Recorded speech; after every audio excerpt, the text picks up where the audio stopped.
The great advantage of coming last is to say that my three wonderful colleagues have said everything, and I've been intervening in addressing the people who made the presentations. So I don't really have to say anything anymore.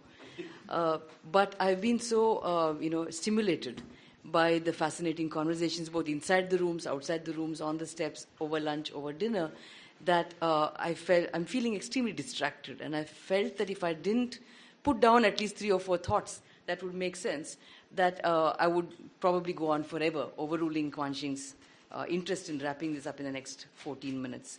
So I think the reason I was perhaps asked to also be on the panel, because I've been working extremely hard on a reader, an Inter-Asia Cultural Studies reader, along with my colleague Wang Xiaoming in Shanghai. And this task I've been bearing for the last couple of years. And one of the main objectives of putting a reader together at this stage was to try and consolidate some of our insights from past conversations, to mark the continuity of the concerns that we've had in the Inter-Asia group over the last 15 years, and talk about how these concerns relate to the formation of critical modern knowledges. Importantly, and this connects immediately back to what Ashish has been saying, the reader was to try and create the preconditions for future research in Inter-Asia, which I think we know is not going to be the kind of research we have done. And people often ask me, do you have a degree in cultural studies? I said, of course not. There was no cultural studies. But our students have degrees in cultural studies, and they get very anxious that they have a degree in something that cannot quite be named as yet. So in that sense, I think that we have all done work on our own individual locations, and we look really to you and some of the amazing panels I've heard, which clearly have been put together by prior conversations. Could we, find ways of having more such conversations? And would a contribution like the reader, which we actually, did a test drive of the reader in the summer school last year in Bangalore, could that provide some kind of ground for a commonality of questions, of concerns, of interests across the region? The reader is structured around the question of culture, the question of knowledge, nation, modernity, sexuality and gender, culture and economy, etc.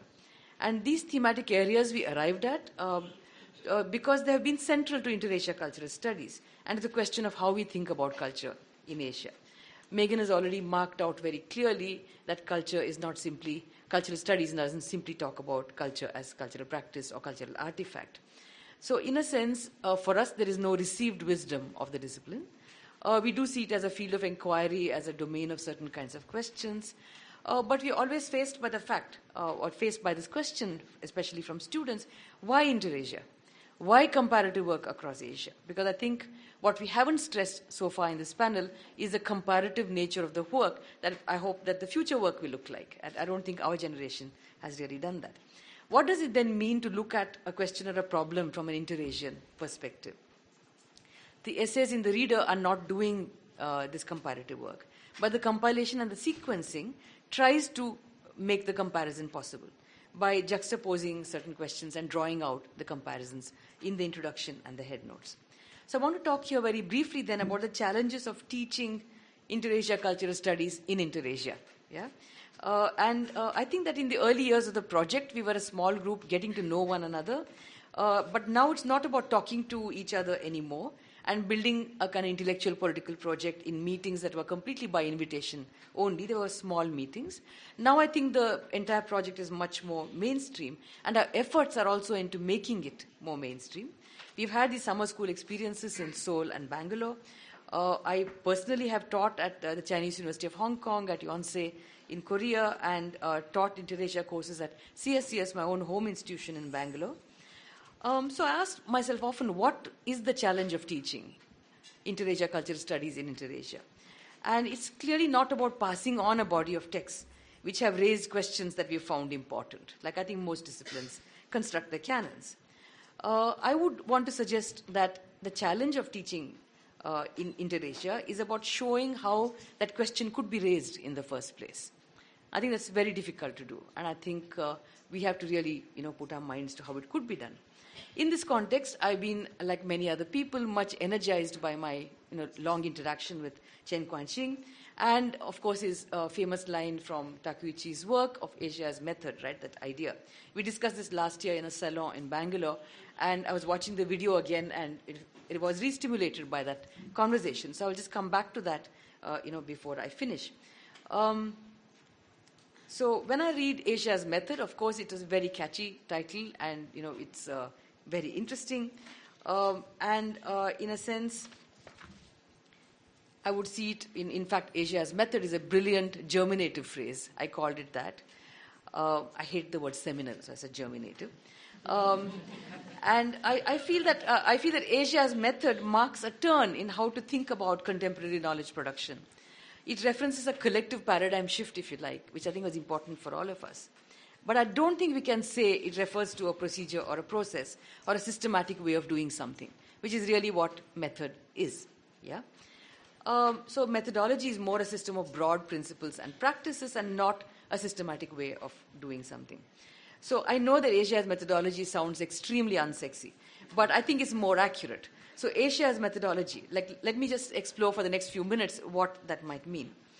I think it's even more accurate to say inter-Asia methodology, not simply Asia as methodology, inter-Asia as methodology, with all the illogic of that particular hyphen, which we owe to Benghuat, to Megan, to Guangqing and others, which we talked about yesterday. Yeah? So inter-Asia as methodology, what does that mean? Clunk, I'm sorry. If you dissolve Asia as method and say inter-Asia as methodology. A system of broad principles from which more specific methods can be derived, and they're derived in many ways, as especially I think Benghuat and Megan have talked about yesterday and today, and they could be used in specific combinations depending on the nature of the research. So we will not talk about method. So what would be these broad principles that anchor inter-Asia as methodology? I imagine this would include comparative work and what I call identifying and pressing concepts. Like something like what you said, Benghuat, yesterday, absence, resonance, whatever. Take a concept that probably has a resonance in that region or the valence in that region and press it until it actually yields something for you in addressing your research problem. Another thing that I have learned is interrogating concepts with each other. And I think a very concrete example here is Partho Chatterjee's Political Society and Chen Guangqing's own Minjian and its interrogation of that. So he's not translating political society into Chinese. He's producing another concept from that particular history and interrogating Partho Chatterjee's work with that concept from the Chinese worlds. Yeah? Another way of proceeding would be to analyze deep historical processes. Again, Benghuat in talk yesterday mentioned some of these. How do you do that in relation to, for example, corruption? Yeah? And how do you then produce genealogies of the Asian present? Is I think what the broad principles also urge us to do. So inter-Asia methodology would involve knowledge production about Asian locations, premised on what Guangqing has called the multiplication of frames of reference, what I have called, finding alternative frames of reference, and I would also want to call based on visibilizing the normative frame. And many of you know my work, maybe some of you don't. What I've argued in some earlier work that I've done, where I've talked about the need to make comparisons across southern locations and the need for comparative research. I've talked there about how research is always comparative, especially in the non-Western world. However, our research always has the pole of reference, which is an invisible pole of reference, and that is this West in quotation marks, yeah, and something that's like a symbolic presence in all our research. There's always the invisible pole against which we compare. So if we can visibilize that normative frame, then I think it becomes clear to us how we are constructing our comparisons. And if we then try to dislodge that frame a little and bring in other points of comparison, I think we try to transform our frames of reference.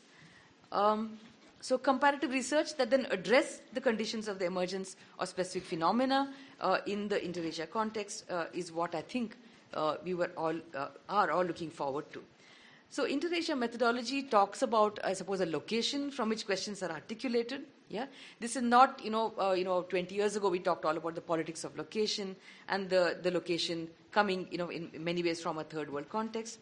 But I do want to alert you here to this problem that very often, and I think that I've heard some papers which do that, doing what used to be called area studies, demonstrating expertise about a particular region in Asia, showing in minute detail what that region is about or what a particular phenomenon in that region is about. Yeah?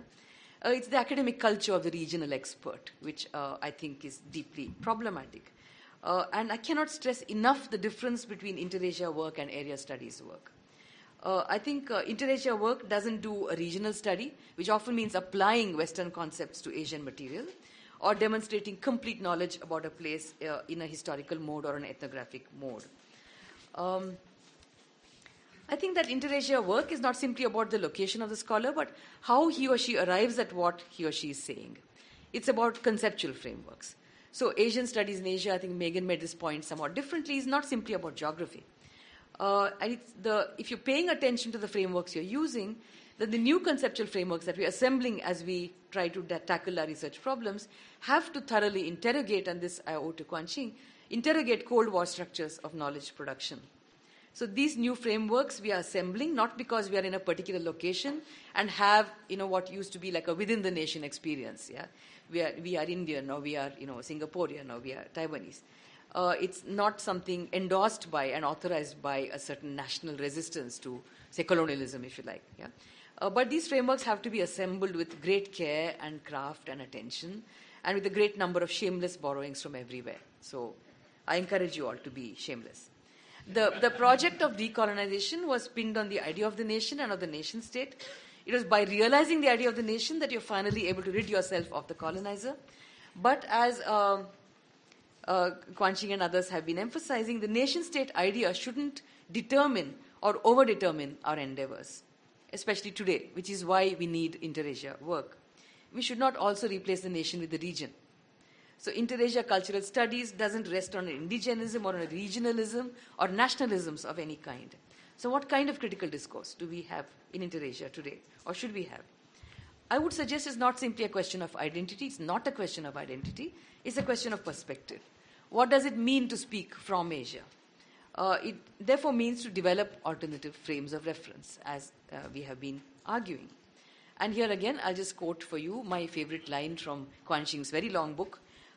It's hard to have favorite lines, but this is mine. The more I go to Seoul, the better I understand Taipei. And this, I think, it speaks to my own experience, my own intellectual trajectory, because in my understanding of this inter-Asian methodology, which I'm stressing again is different from Indology, Sinology, Orientalism, all of these, right? The point is not to produce a locationally unmarked description of another social space, but instead to clarify the researcher's location as fully as possible so the points of comparison become visible. So I'll end by referencing here my own work on women, migration, and music between India and the Caribbean, in Trinidad in particular. In that instance, there was an important historical connection between the two places that has become obscured in the present. And I've argued that making the connection visible could throw new light on present-day formations, political formations also in India itself. So instead of continuing to make predictable comparisons between Western women and Indian women, which always happens in India, and comparing them with women of Indian descent in Trinidad, this is a very different comparison, could show how these people who went as indentured laborers to the Caribbean were rendered illegitimate in the production of nationalist discourse, which talks really about the respectable middle-class woman. So the discourse of woman in India is about the formation of respectability, but the idea that this formation has to do with the making invisible of an earlier historical movement of the indentured worker is something that I tried to point out.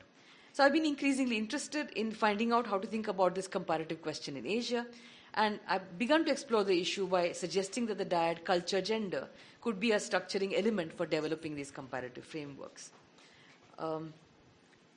Much more to say, but I have half a minute. I think that Quanqing himself would argue that new forms of integration, new forms of connection are possible today under the conditions of globalization that we are all experiencing, although not under conditions of neoliberal globalization. How then do you challenge the way in which globalization also comes to be framed is what my colleagues and I think is a problem confronting the Inter-Asia Cultural Studies project. much more to say, but I hope it'll come out in the discussion. Thank you.